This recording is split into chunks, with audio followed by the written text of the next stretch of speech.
Hi, my name is Mike Morris. I'm co-director of Writing on the Wall. Welcome to WoWFEST Lockdown, our 20th anniversary festival and our our first ever fully online festival.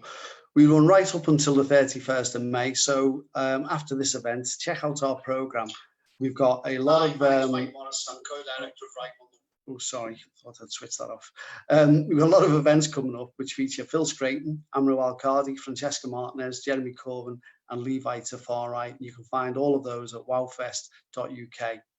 We first met Blue Moose Books and founder Kevin Duffy when they snapped up and published the superb debut novel Raisin Sparks by Ariel Khan, who was one of the new writers published through our novel writing competition, Pulp Idol. Many people talk of the need for new writers and new voices from the North, but Blue Moose are pioneers in this field, becoming through their drive and determination and a mission to publish high quality fiction from new writers, one of the leading independent publishers in the North. Blue Moose Books founder Kevin Duffy describes the books they publish as cracking stories which are beautifully written that engage and inspire readers. The latest novel and the author both live up to that search and desire for quality. Ronan Hessian is an award-winning musician and writer. He wrote and recorded music as Mumble and Death Row and was nominated for a Music Choice Award. For a book about silence, Leonard and Hungry Paul is creating a lot of noise on the literary scene. It's been shortlisted for 6 awards and counting, including the British Book Awards 2020, the Dalkey Literary Festival Awards, and the An Post Irish Book Awards. And we wish him all the best for all of those, and fully expect that he could easily take the top ticket for all of those awards. There's many elements to Leonard and Hungry Paul, and it's an unusual and engaging rite of passage for two 30-year-old men who live with their parents. At times, its subtle humour will make you laugh out loud, like it did to me from the opening line. It's a book about silence, as I said, but about reclaiming your space in a busy world. It's a literary chill pill. And like other work, quite a few things I've noticed in the press recently that were created before the pandemic and the lockdown. It seems very, very prescient for our times and a very fitting and perfect antidote to them at the moment during the pandemic and the lockdown. Like John Williams' Stoner, it takes simple lives, lifts them from the page, and immerses you in the daily rituals of the characters and all the things that they do. And like all great books, it shines a light onto society and turns a mirror back towards the reader too. It's an incredibly well-written debut, and I personally can't recommend it highly enough. There'll be plenty of time for questions at the end of this. Please post them in the comment section on Facebook. But first of all, please welcome Blue Moose Books publisher Kevin Duffy, who will then introduce the author of Leonard and Hungry Paul, Ronan Hessian. Welcome, Kevin. Hi, Mike. Thanks very much for inviting me and Ronan along. And thanks to Kieran for doing the tech. Do you want me to introduce Ronan? Yeah, jump in. I should disappear off the screen any moment now. Okay, thanks. Well, thank you, Mike. Yeah, just a brief piece about how Leonard and Hungry Paul came to Blue Moose. It was 2 years ago, and one Friday night, this header in my inbox just said Leonard and Hungry Paul, and just completely intrigued by the title of the book. And I read the first 3 chapters in the synopsis. I emailed Ronan the next day. Ronan lives in Dublin, and asked him to send the full manuscript, which he did. And by the following Tuesday, I was on Twitter telling everyone what a brilliant book I'd just read, brilliant manuscript. And I asked Ronan, I sent him a contract. And within 2 days, we'd signed up the book. And the response has been absolutely phenomenal. Even then, the difference for a first-time novelist to be so in command of language and rhythm and timing, and to be such a multi-layered book was just incredible. And as Mike said, it's gone on to be shortlisted for 6 awards, and there's an award tomorrow night. It's the Kerry Group Irish Novel of the Year Award. So good luck to Ronan for that.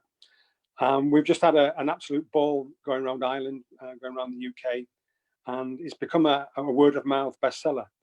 Booksellers have just absolutely fallen in love with it. And that is gold. You can spend as much money as you want on advertising, which we don't have a lot of. But when booksellers are doing the selling for you because they've fallen in love with the book that you published, that's just fantastic. So enough from me. I'm going to hand over to Ronan. He's going to talk briefly about himself a little bit, and then he's going to do a short reading. And then we're going to do a Q&A between me and Ronan, and questions after that from your good selves. So over to Ronan. Thanks very much, Kevin, and thanks to Mike and everyone at WoWFEST for having me, and thanks to everyone for tuning in on Facebook. So my name is Ronan Hessian. I'm the writer of Leonard and Hungry Paul. So I'm going to start by just giving a short reading from the first chapter, which is called Leonard. Leonard was raised by his mother alone with cheerfully concealed difficulty, his father having died tragically during childbirth. Though she was not by nature the soldiering type, she taught him to look at life as a daisy chain of small events, each of which could be made manageable in its own way. She was a person for whom kindness was a very ordinary thing, who believed that the only acceptable excuse for not having a bird feeder in the back garden was that you had one in the front garden. As sometimes happens with boys who prefer games to sports, Leonard had few friends, but lots of ideas. His mother understood with intuitive good sense that children like Leonard just need someone to listen to them. They would set off to the shops discussing conger eels and have a deep conversation about Saturn's moons on the way back. They would talk about tidal waves at bath time and say goodnight with a quick chat about the man with the longest fingernails in a Guinness Book of World Records. But Leonard grew up at a time when quiet, imaginative children did not yet enjoy the presumption of innocence. His mother often found herself having to take his side against ordinary teachers who complained that they found it impossible to get through to him. With patient maternal endurance, she would sit by herself at parent-teacher meetings, explaining that, like his late father, he just lacked a eureka face.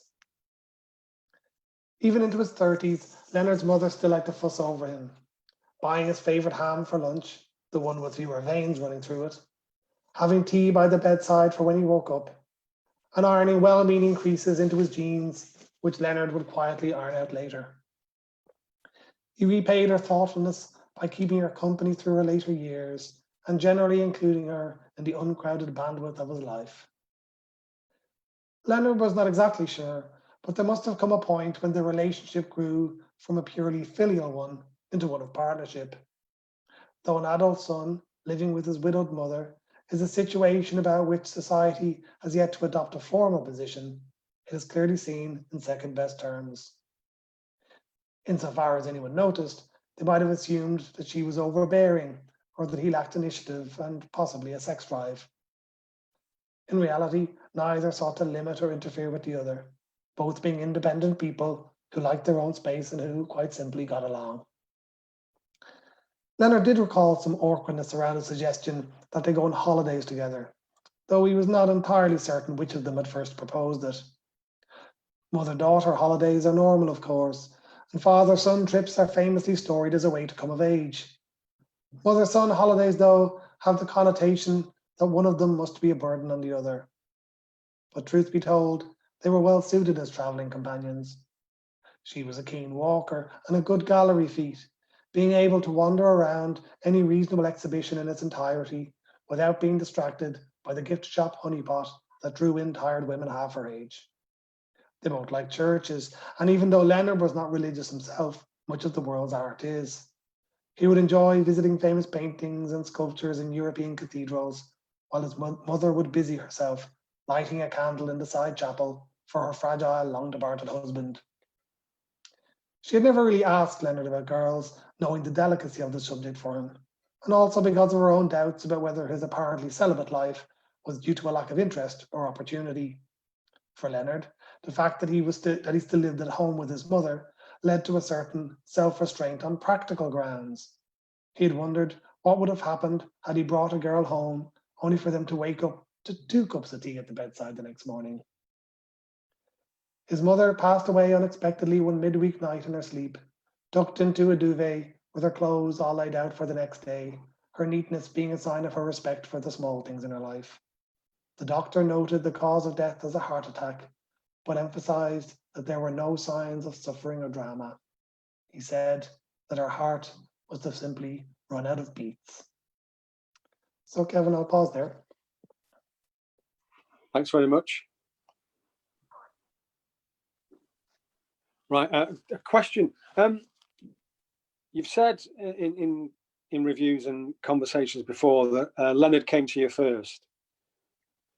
When did that killer first line come? Was that the first line you wrote in the manuscript, or did that appear later and then you moved it to the beginning, or was that sentence in your head all the time? It was originally probably at the start of the third or fourth paragraph. Right. There were a couple of scene setting bits at the beginning. And I think in the beginning, when I started writing it, there was more emphasis on their status as bachelors. And the people in the surrounding area being aware of them and looking at them and not really paying attention to them. And then as the book sort of developed, I sort of realized that their sort of bachelor status was a bit of a red herring. And that wasn't really what the book was about. And then in one of those flashes of, editing ideas that you just get sometimes, I just highlighted the opening paragraphs, which I'd worked so hard on, because they were there to impress you, Kevin. They were there to try and make you give me a contract. So I'd worked so hard on them, and then I just deleted them just to see what it looked like, and there it was. Yeah. But at first I was unsure. I didn't really want to start with a gag. I thought starting with a gag might be a bit too much of a. But a gimmick. For me, it didn't come across as a gag. It was just wonderful insight and wonderful observation. I love the bit later on when you're talking about Leonard and teachers not listening. And I think, especially now, given the kind of lockdown, we're having to listen more, which is a good thing, isn't it? I know you're a parent, but when you were growing up, did you find that teachers never listened, or they didn't have time to listen? And that's one of the things we should do more of.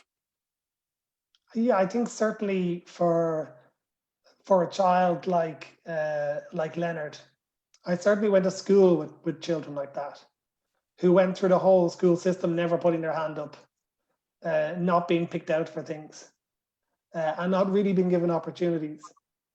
So I think it's certainly, when I think back to how did I start noticing quiet people, how did I start noticing underestimated people, certainly in school. And you can see in the book, Leonard was actually really enthused about the world. He was very curious about it.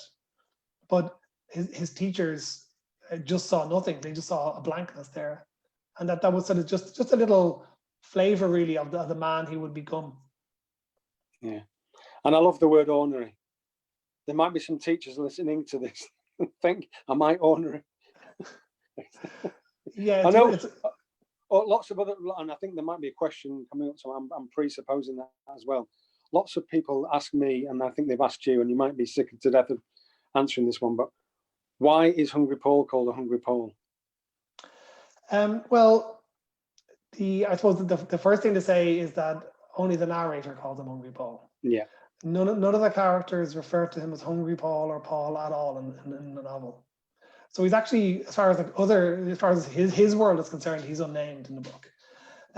But what I wanted was something just to signify that he's a different type of person. Yeah. And also in picking Hungry Paul, I feel that hungry is kind of a non-descriptor, because you would never say, you should meet my boyfriend, he's really hungry. It doesn't really tell you about who he is. No. So in that way, it sort of created immediately a little bit of intrigue about him without actually, I think it wouldn't have worked in the book. I think it would have been slightly, if I were a reader, I'd be disappointed if the book built up to a moment where the narrator goes, and that's why it's called Hungry Paul. So it goes unanswered. And that's part of a general thing in the book about signlessness. There are no surnames in the book. There are no place names. It's not in a specific location or specific time, other than a general sense that it's not far from here and now.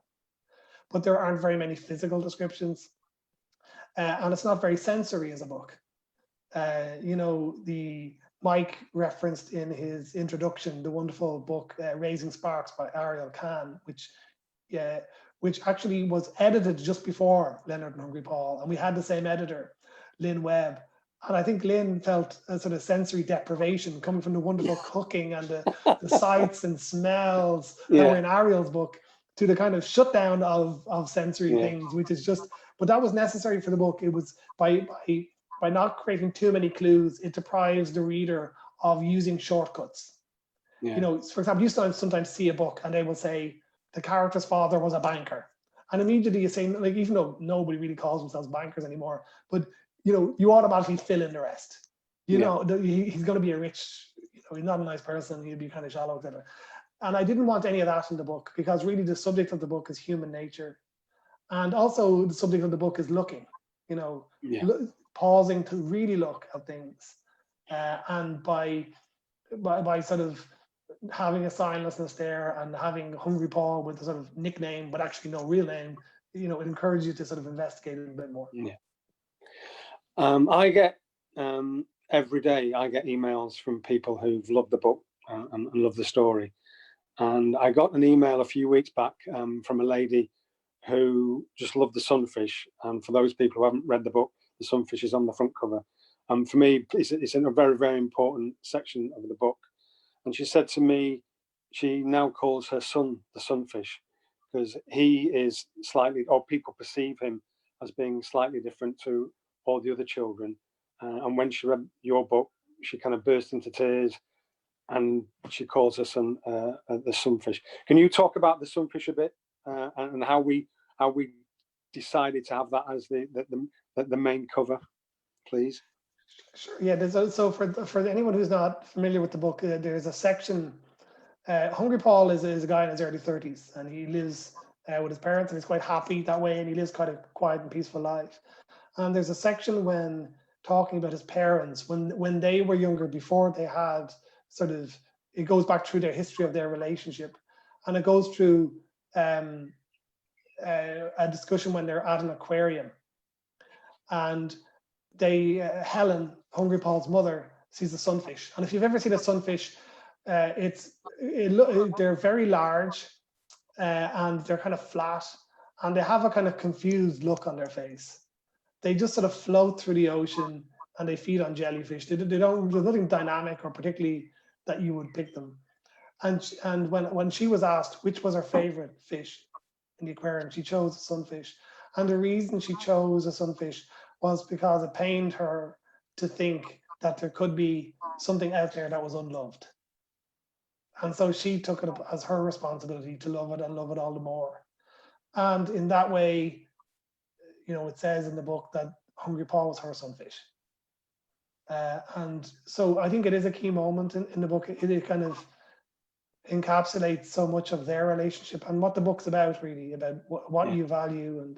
And when we were doing the cover, the designer, I'd never been through this process before, but the designer essentially, for the benefit of people watching this, will give you a range of options, a range of different concepts that strike them from looking at the book, you know, and you will respond to different things.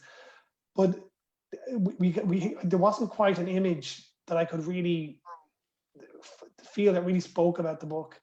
And it was only when I sort of thought about it and we discussed it further that I thought that picture of the sunfish really captured a lot, and it was going to be the signature image of the book. And I think it's worked well on the cover. I think I think it's made it very recognizable, and its simplicity as well, I think is important. It does stand out. I think the color as well, and the blue and the kind of yellowy mustardy color. But in America, the sunfish is going the other way, and that's thrown a lot of people out. I'll just tell people who are listening that Leonard and Hungry Paul is being published by Melville House in America and Canada in August of this year. Another section of the book that people constantly talk to me about, in fact, I sent a proof to one of our authors, Colette Snowden, very early on, and she said the chapter where Hungry Paul is speaking to his sister the night before her wedding when they're cleaning her teeth changed her life. And I don't use that lightly. She was just so enthusiastic about it. She kind of rang me, and Colette never kind of phones really. she phoned me up and just said, that chapter has just changed my life. Can you talk briefly about that brief conversation between Leonard and his sister? Sorry, Hungry Paul and his sister. Yeah, this is a chapter. The book is over a 3.5-week period building up to an Easter wedding by Hungry Paul's sister Grace. And this is a conversation they have. I think if you know, Hungry Paul is a guy in his 30s who lives with his parents. I think most of us immediately will say, that's all I need to know. I now know what this person's about. And he's actually got a lot of depth to him. And his sister Grace wants to move on in her life. She's about to get married and she doesn't want to find that she's still responsible for him and takes an unfair share of the family responsibility. And she asks two things of him, really, that he would make more of an effort to be independent and he would play a bigger part in their family in terms of the responsibility. And he actually gives her both those things in the conversation, but not in the way she asks for them. And what he does in a loving way and not in a competitive way or in a way to put her to rights or anything like that, he really, in a very simple way, explains his perspective on what it means to love someone in your life. For him to love her and for him to love his parents. And what he says is, this is not a problem for the future, this is a problem for now. That you have to develop the habit of kindness. And then when the time comes, you'll just know what to do because you'll have been practiced at it. And so what looks like from the outside, a guy who has no real initiative about him, that he's at home with his parents, actually there's a lot. One thing I do feel about the world, and you know, Mike referenced that the book does in some ways comment on or throw a mirror back to the world. I think there's a lot to be said for being around, you know, in relationships. And I think that's something perhaps that resonates with people a bit more at the moment, that there's a lot of relationships are very, very complex. They're the most complex part of our lives. But being around somebody a lot is a good start. It's not a bad first rule. And Hungry Paul, I think, gets that. And that in a way he by showing that he can't be anyone else's responsibility but his own, and that he's already working in his relationship with his parents. It gives Grace, I think, a new perspective on what's been going on all along, and it allows her the freedom to be herself. Okay, thank you. I do a bit of teaching at unis on creative writing courses, and one of the biggest questions I have for budding writers is managing expectations about when they write their book and if they get their book published. What were your expectations when you finally realized your book was going to be published? And after 12 months, what are your thoughts now? Well, when it was first of all, when I was writing it, I didn't think it would be published. And that's not self-deprecating. It was, I knew a bit about the music business, and I figured the writing business wasn't that much different, and it would, you know, I couldn't see a hook for it. I didn't see where it fit in. And that liberated me because it meant I could just write whatever I wanted. Mm-hmm. But once it was going to be published, I sort of thought, I remember telling some people in work, you know, I was having a book, but it was on a small publisher in the UK. So I thought it might sort of fall between the two different jurisdictions. You know, that the UK readers would see me as an Irish author, and Irish readers would say, well, that's a UK book. So I didn't really think that it would do anything more than sort of come out on a small indie publisher. I could say I was published, and you know, a book there's like a brief period after it comes out when it could actually sink. Like lots of very good books come out and don't really get attention. Now they will pick up readers over time, and the graph for an indie book is kind of along. Talk about flattening the curve. You know, indie publishers have been flattening the curve for years. You know, like where you sell a smaller number over a longer period of time, as opposed to the major publishers who there's a big hoo-ha and then they move on to the next book. So I sort of felt that one thing I liked about Blue Moose in our early conversations was that clearly you were very supportive. You were already publishing second, third, fourth books by other writers, and I kind of felt. You know, I just if I have a relationship where I can keep putting out books, and as long as one of them sells 1 million copies before I hit 65, I'll be all right. And that's still the plan as far as I know. We haven't updated it, I don't think. But so a lot of what's happened, and I don't mean this in any sort of false modesty sense, really, you know, I was hopeful it would get a review in a broadsheet. You know, I was hopeful that it would find readers. I was hopeful that it would get stocked in a shops in Dublin that I would see. So all that happened quite quickly. And then, you know, it does take a village to sell a book, though. You know, like a lot of bookshops, a lot of other writers, a lot of other sort of champions. There's sort of a perception, and it is true that there are barriers to people to get published, but there are also a lot of people. There's also a conspiracy in the publishing industry, a conspiracy to help up-and-coming writers. There's a positive conspiracy, and there are plenty of people in the system who recognize its limits and will use their influence. You know, people like Rick O'Shea in Ireland, people like Kit DeVal, you know, people like the people involved in the BBC book clubs, and a lot of people actually who work in bookshops. They are passionate people. So like it's not an accident that people work in a bookshop as opposed to a hardware store or a rat poison shop. They're there because they're passionate about books, and when they read a book, they really bring that to their day job. And of course, so many of them are also writers or, you know, otherwise involved in the book world.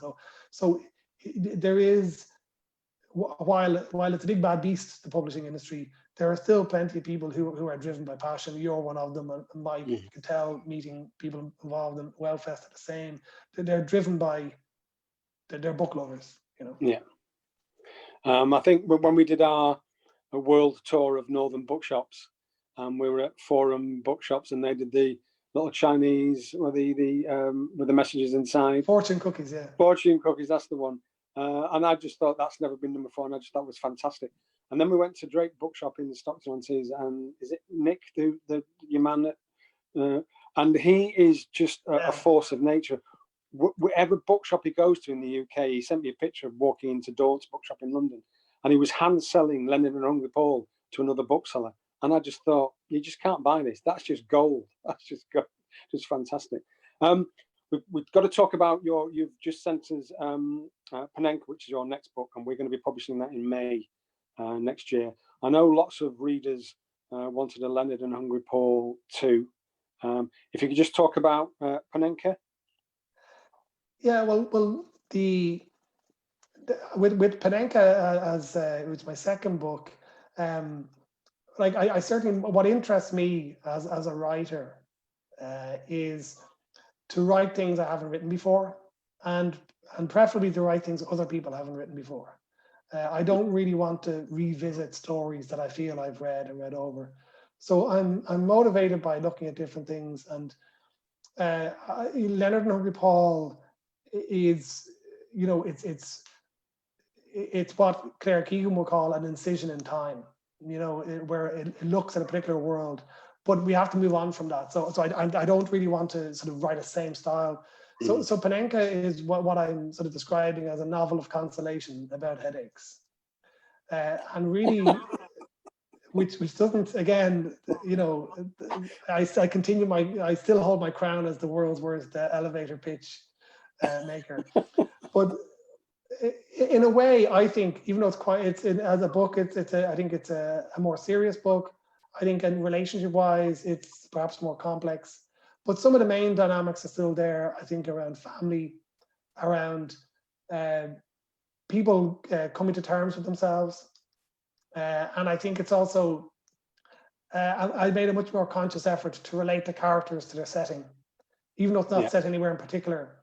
It's really to try and create a very strong relationship between the main character's own story and the story of the place they live, and the way in which you know, people can find it very hard to escape from their own life story. And so yeah, while it's quite a different book, I think people who know my music, which is not that many people, can see a continuity between the albums and what I did in Leonard and Hungry Paul.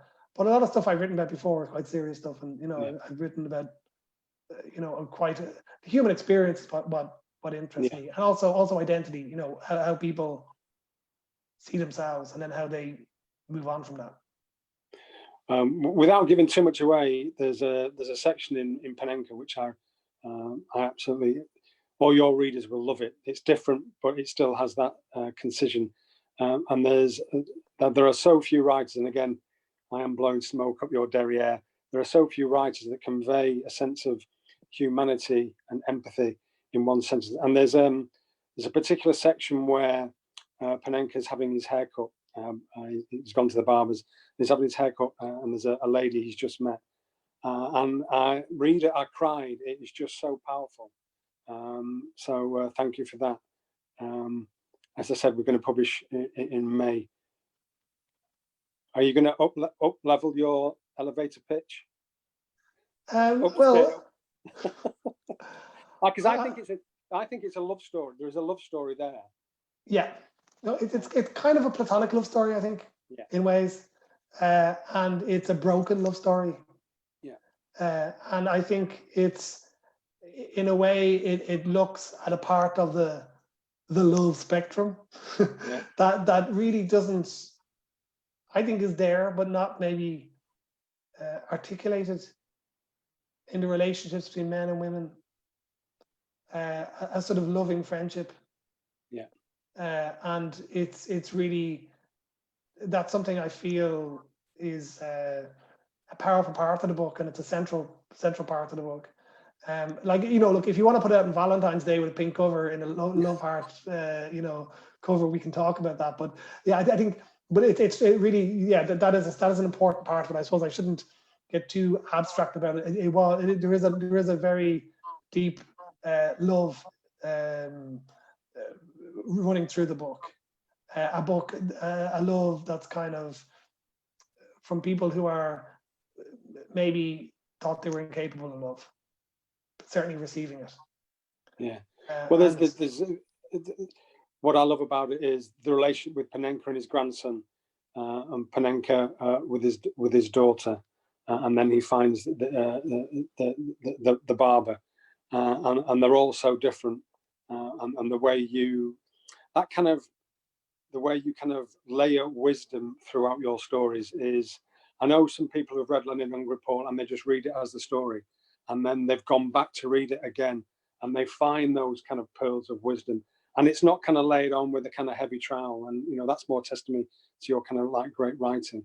And we have a third book, and I didn't have a clue when, because if I tell the people who are kind of here, before we just published Leonard and Hungry Paul, and me and Heather decided that we wanted you to stay with Blue Moose, and to preempt the £4 million offer from Penguin Random House, we kind of wanted your next two books, and I didn't know what Panenka was about until you sent it me, and I think it's really important for kind of Blue Moose to thrive is to let you, the writer, write what you want to write, not do you know, Leonard and Hungry Paul 2 or 3. So I won't ask you, what is it, Ghost Mountain, the third book we're going to do in 2023? Yeah, it goes. Yeah. So like, so I really appreciate that about Blue Moose, and I think all the authors would say that. You know, you've shown, I think, the reason why the authors have been very loyal to Blue Moose, you know, is that Blue Moose has been that way with us. You know, and like when I don't think actually Leonard and Hungry Paul wasn't out. I think you just emailed me. I think I'd done a reading in London. Yeah. And I told you I just done a sort of first draft of Panenka, and we sort of chatted about it, and you sort of sent me an email saying, well, look, we'd love to work with you. Like before Leonard and Hungry Paul had come out, so it wasn't like you had anything to go on. No. And of course, me being Irish, I chanced my arm and I said, well, I've also got a third one, you know, as soon as we're talking. And he said, all right, let's do them both. So, and you know, I think it's great, and I think like to me, you know, obviously the thing about the €4 million from Penguin Random House, we both know we would have both given that to charity. So so that's what we would have done. So for me, the main thing for me is artistic freedom. And once you have artistic freedom, nobody can offer you more freedom. Like you either have freedom or you don't. But that said, I do also think with artistic freedom, it has to come strong editorial challenge. Yeah. And I think that's the balance. And I think it can be bad for a writer, even though I would prefer if you both email, you and Lynn Webb, the editor, email and said, look, it's perfect, we put it out as it is. And even though I'd prefer that, it wouldn't be good for me. And I've seen authors get successful, much bigger than I am or ever will be, and I read their books and I think somebody hasn't challenged them there. They've corrected the spellings, but they haven't said this whole section doesn't work. So I think even though authors, Harry Potter 3.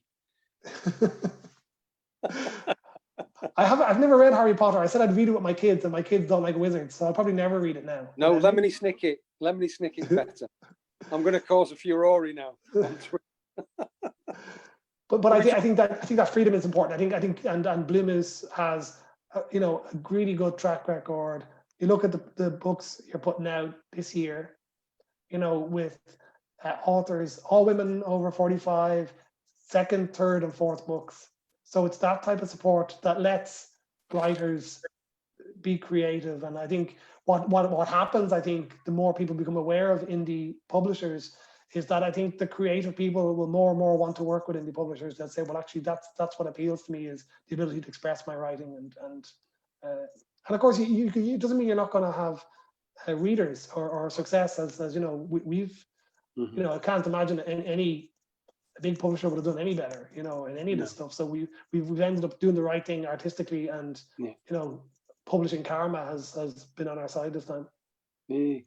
Given you're talking about creativity and the kind of strange times we're in, do you think lockdown or people having those physical constraints, or creative people having those physical constraints, will help, hinder, or be of no real difference to their kind of writing? I think anyone who is under pressure to write for a deadline might be tempted to write about it. I do sort of feel, certainly there are different types of writers. I'm the type of writer who will never be the first at the scene of an accident. I'll never be the first one to, I'm probably only now ready to write about 9/11, or something like that. I think what novels are good for, whatever about, shorter pieces, but what novels are good for is perspective. And I think it's very difficult to bring perspective to something that just happened. Also, by the time this is finished, I think everyone will be kind of sick of it and they want to talk about something else. So I think it's probably not like, I was listening to something, the Backlisted podcast there recently, an excellent podcast, and they're making the point there aren't many great novels about the Spanish flu. So it's a big issue, but I think it's probably an issue that people have a really good understanding of because they're living through it. And I think writers are probably better shining a light on stuff that maybe is not quite well understood. And so it's not, it certainly wouldn't appeal to me from a writing point of view in any length. I might, do something at some stage if I'm asked, and for a novel or that. And I think creativity as well is, you can either, pay attention. The way I think of it is, you can either pay attention to the waves, or navigate by the waves or the stars. They're your choices. You can either keep looking at what's changing and all the disruption, and Leonard and Paul takes this other approach, which is to focus on what's not changing. And I think in life, there's a lot of froth built up around what's new, what's happening. Oh my God, look, the world is changing. But actually, there's a lot of insight in keeping your eye on what doesn't change. And in that way, you get to understand how the world works. Yeah, I think especially in kind of the world of publishing, there's always the big book. The industry is always talking about the big book, and retail. And I kind of get that they have to kind of sell books to survive. We're not all libraries. But sometimes the big book does take or expel all the oxygen and pushes the smaller indies and the writers to the edges. But I think when people do see the big book, the kind of discerning readers, they're now asking for, what's different, what's coming out from different independent publishers. And I won't say they're cynical, but they're aware of the massive marketing from the bigger publishers. But that creates wonderful opportunities for small indies like Blue Moose, because we're picking up brilliant writers like yourself and publishing books because we fall in love with them, not because we're looking at a Venn diagram or a sales graph. We just fall in love with books and publish them, and booksellers are doing the same. On a completely different, this is a completely different question. I believe you're learning Japanese. Yeah. Is that because Ghost Mountain is going to be written in Japanese? You're going to translate it? Well, they always say authors shouldn't translate their own work. No, it's not. The reason I tell you, I'm really interested in Japanese literature and lots of Japanese. I practiced Zen for a long time, and I've been to Japan. I enjoyed it. So I was actually doing an interview at the end of last year, and somebody said, if you could have a different life, what thing would you do? And I blurted out without even thinking about it, I would like to speak foreign languages. I'd never done anything about it. I speak a bit of Irish, a bit of French, but so I decided to learn Japanese, and I'm really just on Duolingo. Like, it's nothing fancy or anything like that. But I would like to live where I've never lived in another country or in another language. And what I found learning Japanese seems to use a different part of my brain than English uses. It's a different structure. It's quite a visual language. And it's made me pay attention. It's been very good for me as a writer because it's made me pay attention to sentence structure, word choice, and because I sort of have the Japanese language skills of a child who's about 18 months old at the moment. So, I can say, konnichiwa, I won't even go beyond that. But it's made me pay attention. I think when you're writing, and especially when you've published a book, you might think, I can handle this, or I've a level of ability here, and take for granted the kind of the structural bits around word choice and how sentences are put together. And I think learning Japanese has kind of brought me back to the basics of that. But also I think, you talk about indies and diversity and so on. The indies have been to the fore in publishing translated literature. Yeah. And when you read, I'm a big fan of Japanese literature. When you read books from around the world, you realize a lot of those ideas about the big novel, the great American novel, the big narrative, where you have an individual and a big political backdrop. They're kind of Western concepts, and also structure, novelistic structure, or Anglophone structures, and you find they're not used to the same extent in other cultures. So if you read stuff from Eastern Europe, you read stuff from South America, and there are a lot of very good indie publishers in the UK who are publishing from those areas. You've Istos Books published from the Balkans, you've got Charcoal publishing from South America, you've got Tilted Access publishing from Asia. You read these books and you realize, oh, actually, this assumption about what makes the big book and a quality sort of Nobel sort of style book or Booker style book is really a local fashion. Yeah. Talking about kind of sentence structure, I remember we had a conversation, I think it was in London, and you, as a musician, you said that lyrically you used to work backwards when you were writing your lyrics. Yeah. Did you use a similar construct with Leonard and Hungry Paul in any sense? Yeah, so the working backwards, I always sort of felt was that rather than, if you have a 4-line verse, that you'd get the quality line first, and then you'd lead up to it. So it can't be too obvious what the finishing line is going to be. So you want to try and build around it rather than coming up with 3 lines and trying to think of a cracking finish. So likewise in Leonard and Hungry Paul, and I did the same with Panenka, which is that I do lots of rewriting, lots of drafts. And when it gets to a sort of stable state, at that stage, I start what I call putting the poetry in. So that's where you're going in, as you're writing, if you see little openings, or you might have a sentence that's just kind of fairly basic sentence, like, he opened the door or whatever it is.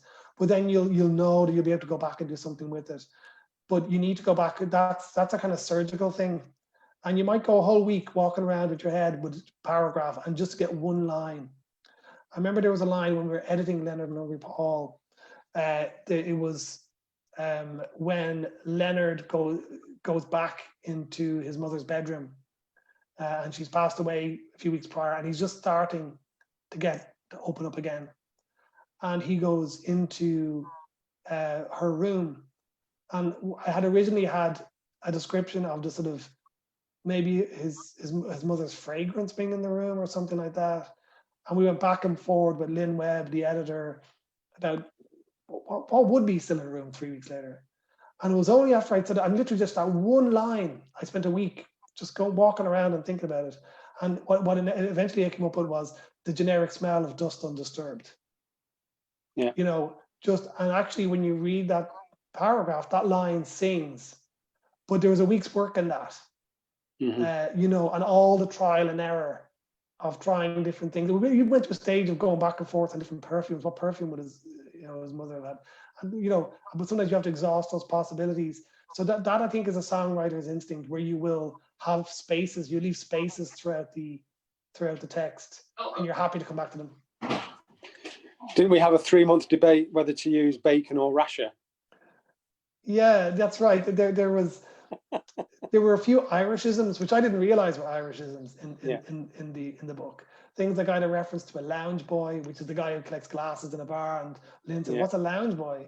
And the only Irishism that survived was a reference to a rasher, which is a reference to a dog's tongue hanging out like a rasher. And the editor had said, "Well, we say rasher of bacon." And I said, "Well, in Ireland, bacon is kind of the thickness and size of the palm of your hand." So we went back and forth, and even to the extent where I was sending Lynn extracts from Bacon Today magazine in the US, saying, "Well, look, they use it in the US. They say rasher here, and so." But that's the only sort of surviving sort of Irishism. Maybe one or two small ones, but that's the only overt one. But I think that's the great thing about the editorial process, to have an editor who cares about the book as much and actually cares about the small stuff, maybe even a little bit more than the writer. When the writer's feeling tired and is tempted to say, "It'll do, it's 95%. It's the editor's job to get from 95 to 98, 99. Yeah, I know. I think one of the things I think the independent publishers do, I think we tend to spend much more time on the editorial process, because it's so important. Because we put fewer books out, that every book we put out just has to be the best it can possibly be. And I know we spend between 12 and 18 months on all books. And I think we have some of the best editors around: Lynn Webb, Leonora Rustamova, and Heather Duffy and Annie Warren. And I think within the industry, editors don't get the credit that they do, because they can really make a wonderful story, a great story. So I'd like to publicly thank those 4 women. Bloomers wouldn't be here without them. So thank you to them. Yeah, absolutely, and it's part of the process I hadn't really appreciated until I went through it.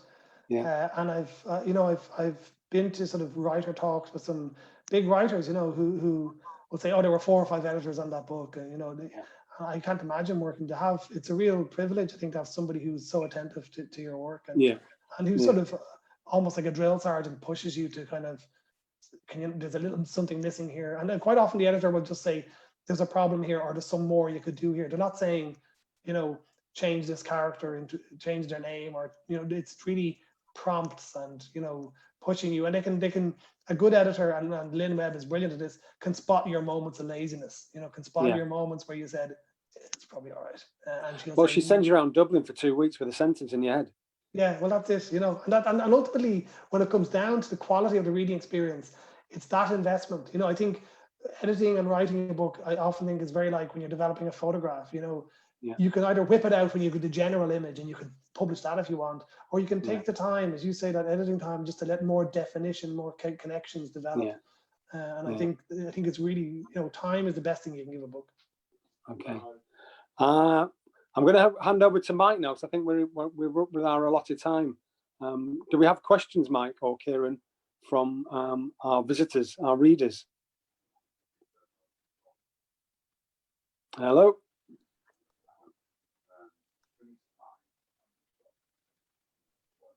So we just carry on, Ronan? Okay, I think there might have been some questions on Facebook, or I don't know, are they in the chat, Kevin, perhaps? I don't see anything in the chat, but do we finish at 7? Yeah, we should keep going. We're both talkers anyway. Keep going. But yeah, obviously, Mike or Kieran, if there's other questions we should be pitching, do interrupt us, please. Okay, thank you. Right. So when do you when do you think you'll be going back to work? Has the lockdown eased a tad in Ireland? It is easing a bit, but I've been working all the time. My day job is as a civil servant, so I've been working all the time from home, and I work in the equivalent of DWP. So we've been incredibly busy. We've had 600,000 people lose their job in a week. So quadrupling the number of people unemployed in Ireland. So it's been a very, very busy time. But normality is resuming. We had no deaths in Ireland yesterday for the first time since March. So they'll gradually lift it up until the middle of August. And are you going to pick up your guitar? Or No, do you pick up guitar? No? I don't really. It's funny. A lot of creative people I've got to know through writing. A lot of them have other artistic forms they work in, like whether it's painting or other forms of visual art and music. But my whole reason for coming to writing was that I sort of felt, having taken a break from music, I felt the creativity coming back quite strongly, but I wasn't drawn to the guitar. So it was almost like it was just shifting. And the nice thing about actually, if you've just always written, that's great. But so yeah, whereas you change form, you can spot creativity without being disguised by the form. I see something in the chat there, Kevin. I think in the chat section, Kevin, on your screen, I don't have it. There might be questions in the chat section at the bottom of your screen. All right. So do I answer them now? Well, if you just open them and then you ask me, I think I'm supposed to answer them, I think. Okay. You can answer them if you want. Jesus.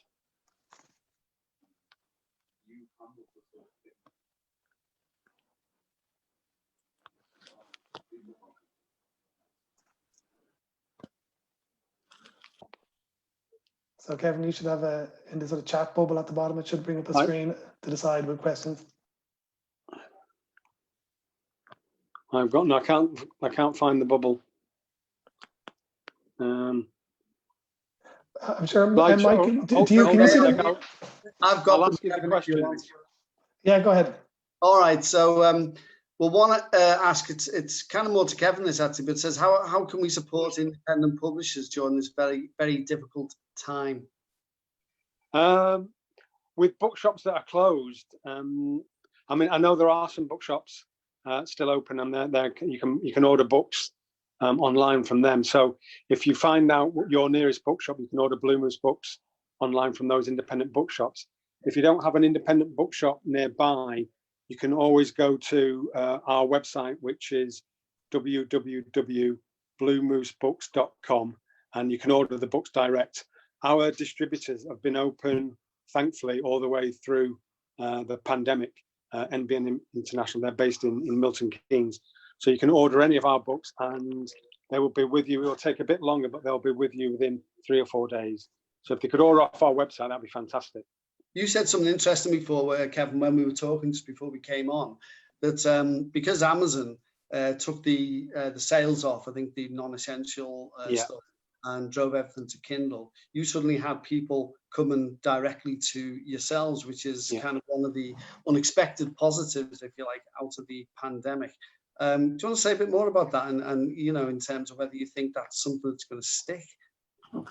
Yeah, it was, March the 23rd, when everything kind of shut down, we kind of went into a bit of a blind panic, and I was talked to an independent publisher in Dorset called Little Toller, and they publish non-fiction books, and we were discussing how we could just drive any traffic to our websites.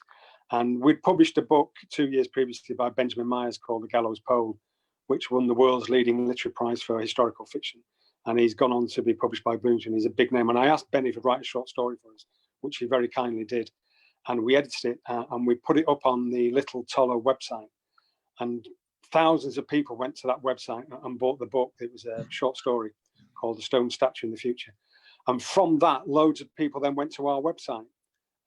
And normally what people do is they go to your website and then they go to Amazon because it's cheaper. And I understand that if you haven't got a lot of money, economics, it's a tough old time.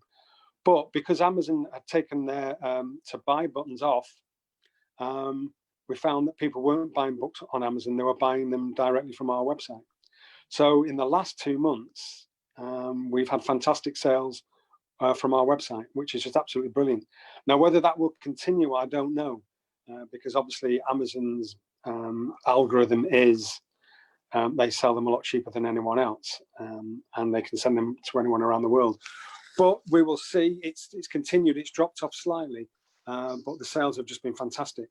And one thing we've found especially with independent bookshops, and literary fiction is that the book buying public are so loyal. So if they buy their books from an indie, they'll go buy them back and buy their books from an indie. So hopefully we'll have gained lots of more readers. And it's not just kind of Ronan's book that's sold, it's kind of the backlist, all the way through the backlist is sold as well. So they're actually going in and delving and finding out about all the books we published, including kind of Ariel's book, Raising Sparks, which is just phenomenal. I mean, any business, any publisher, it runs on backlist sales. That's the driver. If you can keep people buying your books that you published years ago, and so that has actually been phenomenal. Whether that continued, I don't know. But we'll have to do things to get people to come to the website, I suppose. Oh, that's good to know. We don't have to drive to Durham or anything like that to. One to you, Ronan. The humour in Leonard and Hungry Paul is lovely. Which books make you laugh, and what are some of your favourite, funny or not, books? Yeah, question. I read quite diverse stuff. I like to read stuff from around the world. In terms of funny books, I'm reading a very funny book at the moment, actually, called Roundabout Town by Kevin Boniface, who's a postman in Huddersfield. And he's also quite a successful artist. And he wrote it over 8 years, observations of his rounds going around Huddersfield as a postman. And it's really, really good. That's a really funny book. I like reading a lot of, I'm a big fan of Japanese writers. And I read an excellent book which is coming out in August called Breasts and Eggs by Nico Kulkarni. And that's translated by Sam Bett. And that's an excellent book. That's about what it's like to be a woman in Japan right now. And I like, I like really diverse. My favorite writer is a writer called Naguib Mahfouz, who's an Egyptian writer. He was the first Arabic author to win the Nobel Prize. Like me, he was a lifelong civil servant. So he's my favorite. But yeah, in terms of, I like light, like I like sometimes humor, which is kind of dusted on a book rather than coming through too strongly. So I like people like Banana Yoshimoto, and I like Hiromi Kawakami, people like that. But in terms of pure laughs, Kevin Boniface's his book is just brilliant. And it's got a sort of Alan Bennett sort of feel to it. I think it reminds me a bit of Alan Bennett's diaries. So that's kind of stuff I like. And obviously, you reference your background in terms of music. Someone's asked, would you continue writing fiction, or would you want to explore other mediums, poetry, non-fiction, etc.?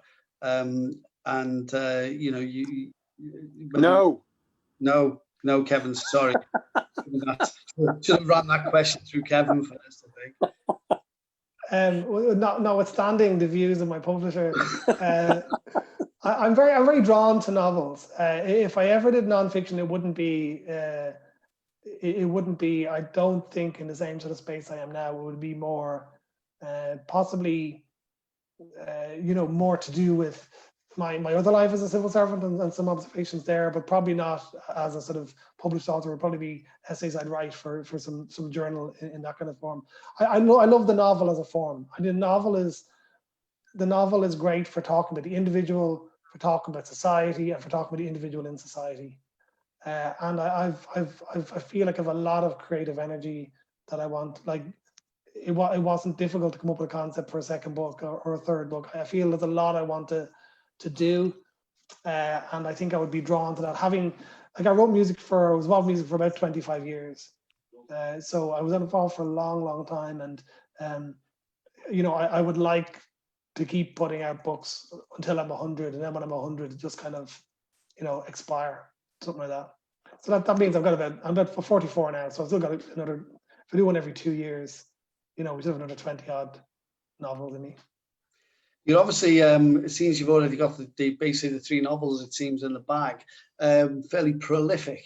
And I've got a question which is not an unusual one for events like this, but nonetheless a very important one.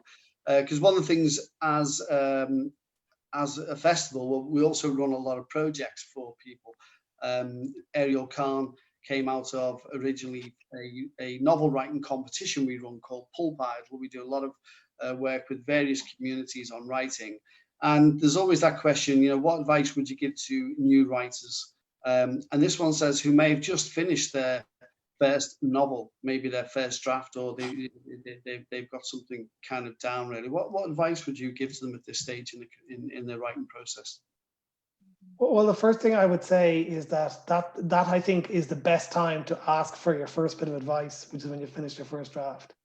I think it can really inhibit someone's creativity if they're trying to absorb lots of different advice and perspectives from other people. I think it's good to kind of soldier on, do your first draft, and then try and fix it. What I would say is edit it a lot. I edited Leonard and Hungry Paul. I would have done 2 or 3 full edits. I would have gone through all Hungry Paul's bits, then I would have gone through all Leonard's bits, then I would have gone through all Grace's bits, then I would have gone through all the key dialogue bits separately, then I would have gone through all the key scenes separately, then I would have gone through it in reverse chapter order so you don't get distracted by the plot when you're editing it. So I would have gone through 12 or 13 edits. And then when you hand it, if you get the publishing deal, you've reached the halfway point of editing. So it's that really refined editing, and also to really take risks, I would say. Don't be afraid of turning people off your book. Go for it. And Kevin, what's your thoughts then to someone who's kind of got the first draft or down as a publisher? Yeah, pretty much what kind of Ronan said really. Don't go back and read it, after each chapter. Don't go back and try and make the perfect first line. Finish your manuscript, get it done. One of the things I always tell authors is read it out aloud, and that will give you a sense of rhythm and pace of your story. And if you're kind of coming across clunky bits, just persevere through. But don't worry too much. I know Ronan has done, he did loads of edits before he sent the book to us. But I would just say, finish your first manuscript, read it through, go back again, do it, write it again, and then send it off. If there's any major editorial issues with it, that's what the publisher will do. That's what we will do. That's why we have editors, and they will work with you to make the book the best it can be. Straight away, as soon as you read a manuscript within the first 30, 40 pages, it doesn't have to be perfect, but we will get a sense, 1, whether you can write, and 2, whether there's a story there. So, yeah, finish it, read it back, send it to us. Ronan, what were you least prepared for as a debut author? That's a really good question, actually. I haven't been asked that before. I think I didn't really appreciate how much people brought of themselves to their reading experience. When I see how people react to the book, some people are really open. They just open their ribcage and say, throw the book in there. And they're the best readers. Other people will come in and say, I don't like books with puddles in them. I see a book with puddles and I'm out of there. So some people have very definite ideas about what they want a book to do, or this didn't happen, I didn't get that, and not. So readers will be very shaped by and sometimes people who would be really well read and really quite knowledgeable about books, sometimes they're the most entrenched in terms of their expectations, and so I hadn't really appreciated that about readers. It's not a criticism as such, it's just when you're writing a book, be prepared for it to be looked at from all sorts of weird angles you never knew existed, and not to be defensive about that. Can you see TV adaptation working? It's funny, actually. I did read, somebody reviewed it and said, "Oh, this is so clearly written, to get TV rights." Like myself and Kevin will tell you, like the marketing budget of 50p. The idea that we were just, this was a dry run for the TV show was just, so different. I kind of prefer not, actually. I think I like the fact that we don't really know what they look like, and we don't have physical descriptions. And I always say, like, writing is a gamble on the reader's imagination. Like the experience people have with the book is their creation. It shows their imagination is alive and well if they can feel those scenes, if they can see those characters. And it would be, it'd be a shame to puncture that. But Someone reviewed it recently and said it was normal people for ordinary people. We'll go with that. I'll go with that. There's a nice tagline, isn't it? Yeah. Someone's asked about your love of board games, particularly dictionary crimes. Does that influence your writing style? And the games feature throughout the book. They're a beautiful part of the book, actually, the way that they get together and just pull one down, and it becomes a kind of a way of them communicating, I guess. Yeah, the Dictionary Crimes was my third album, and there's references to Scrabble in that. And well, the book was written on my dining room table, surrounded by board games and children's encyclopedias. So it really was, just using what was lying around. If you notice in the book, none of the board games are finished. They don't finish any of the games. No. So you're completely right. They're a family who maybe they are not that socially adept, and they've developed all these coping mechanisms. Each of them has, really everyone in the book has had a coping mechanism for dealing with the world. And what the board games do is save them having to sort of deal with eye contact. They can sort of play a game, and that creates the basis for them to have a conversation. But none of the games are finished. So they're not actually competitive. It's not about winning anything. It's just about, it's a prop for the conversation. That's not quite true, because I think, is it Leonard who puts up a framed copy of the Where's Wally jigsaw? That's right. Yeah, Hungry Paul. Yeah. Hungry Paul, as testament to its difficulty. Yeah. Yeah, I understand that. I do actually know somebody who does that, who has framed jigsaws that he's happy with in his house. That's where I got that idea from. You must be pleased to feature, I guess. Someone's asked, which I think is an interesting question, actually. How do you find the time to read so much? Well, and write so much, I suppose we could add to that, because you're working at it. And you said before that you kind of went for it, at 10 o'clock when the kids had gone to bed, you go upstairs for 6 months and you'd write for, say, 2.5 hours. Yeah, that's what I did. Like, the first draft was, 10 o'clock, I'd open the laptop and I'd work till midnight or just past midnight. And I'd do that 6 nights a week. And I did that for 3 months, and I knocked out the first draft and that, and then editing the same. I do read a lot. I think reading is about incorporating it into your routine. A bit like Hungry Paul, I'm a fan of routine. So if you have a commute at bedtime, I read. I don't drink. I'm quite a simple guy, really. I basically work, play with my kids, read books, and write books. That's all I do. The hours clock up. I do love reading. I do think that writing comes from reading. Basically, I think to have a writing culture, you need a reading culture, and some of those readers will go on to then write books. But it's funny, actually. I think until I wrote a book, I never really appreciated people's fascination with time management. People always ask me how I find the time to do it, and but you will find time to read, you will find time to write. One of my favorite writers is a Japanese writer called Yoko Ogawa, and she wrote her first book when her first child was born. And every time she changed the nappy, she wrote one sentence. And every time she made a meal, she wrote one sentence. And she won the Akutagawa Prize, which is the Japanese equivalent to like the Booker Prize, with that first novel. So it just shows you it's difficult to find time, but and it may take a long time for you to write, but it's a question of doing your best to build it into your routine, and so that's what I do. So I write at night, really. Yeah, I think what a book I read that kind of made me think, if you have the determination, you can write, was the diving bell and the butterfly. Yeah. I couldn't believe that he wrote that using basically a wink of his eye, blinking with somebody moving, along. I mean, that just blew my mind, and the novel itself is absolutely outstanding as well. Yeah. Would you call yourself a reflective writer, or do you just kind of hit the keyboard and go for it and kind of worry about it later? I'm a great believer. I think one of the most creative things in the world is downtime and wasted time. And I'm a great believer in just letting stuff gather. So like after I've done these 3 books of Blue Moose, I may take a long break. I had 5 years between each album when I did them. And really that was about, so then what happens when you get to do it then? Like the reason why Leonard and Hungry Paul came out quickly is because I had 5 years without doing a creative project. So it was there. And I wrote it in a sort of flow. I didn't plan it or anything. I just I do sort of, you just get sense that there's something there, that you're sort of just pregnant with a book.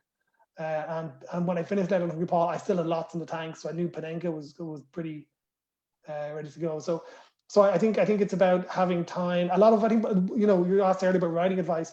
I think there's too much focus on writing advice on the business of writing. I think there's a lot about developing your curiosity, allowing your life to fill up, allowing yourself to change as a person, and you move on as a person, and you will learn through that, and that will naturally give you deeper things to think about. But sometimes, like certainly Leonard and Paul saying the subject of silence, I would have thought a lot about silence, but it was only when when you open a blank chapter and you say, well, I now have 2,000 words to write about it, and I can play with it. And it forces you, I think writing does force you to look at yourself quite closely. So you can't avoid the reflection. But I think if you go in just for reflection without having the fermentation of ideas, you just get writer's block. So I think it's better to let your life happen. And then when you go to write about it, there'll be a lot of stuff in the back of your mind that's ready to go up. It's interesting you say about writer's block. It's something that's talked, some people dismiss it, some don't. What would your thoughts be on you kind of said it then, you kind of said it earlier actually when we were talking about from the music, and then you realize that actually creativity isn't something that is just around one act or one book or one record or anything like that. It's something that you kind of carry with you. Do you think that it's important to kind of recognize that in yourself, to be able, because writing a novel is a mammoth task, really, isn't it? It really is a marathon. Getting yourself through that, it requires stamina and a whole range of other kind of tools, doesn't it? Yeah, it does. And I think the long time I spent doing music, I developed my relationship with creativity. I'm 44 now. I was over 40 before I became comfortable with the idea of referring to myself as an artist. I would have been very self-conscious. Like, anyone growing up, anyone who called himself an artist or fancied themselves would be seen as very pretentious and dismissed. But I understand now that it's not really a statement of something special. It's about how your mind is wired, and particularly that your mind is wired towards recognizing resemblances. So you see one thing in terms of another. And I think that's fundamentally what an artistic mind is like, even if you're not good at it. That's just a particular orientation. And I think writer's block, the main thing about creativity to understand, I think, is that it's not on your terms. It's not like you can decide to go out and cut the grass tomorrow, or you can decide that you're going to build Lego bricks. It will come when it's ready, and it may come to you intensively for a period and then never again, and tough. And I think what happens is that people try to steer it and commandeer it. And the more they do that, the more it builds resistance. Because it's a bit like saying, I'm going to go out tonight and I'm going to try and be funny. I'm going to try and think of some funny things before I go out. And these are the funny things I'm going to say. Whereas actually, if you just go out in a relaxed mood and you be yourself, it'll happen. And it's that trust you have to have. You don't know where it's coming from, how it's coming, but you just sort of feel it and you trust it. And I try to, even when I'm not working on anything, I try to live that way. I try to live in that sort of state. Okay.